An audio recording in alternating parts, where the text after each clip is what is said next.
IFM News. IFM News. IFM News. Lokal.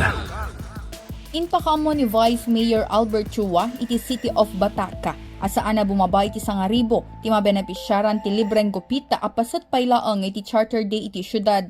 Segun kunkwana, umababot lata iti nasrok 40 at tao tinanggon daway iti naso o programa iti kada barangay. Mainay iti raytoy kinuna ni Chua, saan laeng adag iti residente ti agnamay no dikat maikanpay oportunidad dagiti hairdresser wenno barbero tinayon a pagsapulan dagitoy.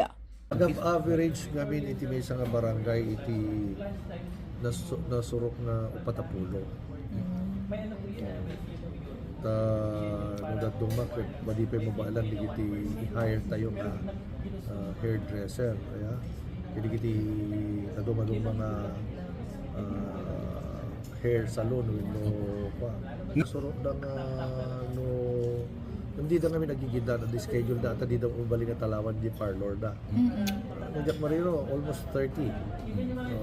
Yes. Ti beneficiary data kit nasurok lang tanga hindi bumaba ti 1,000 data.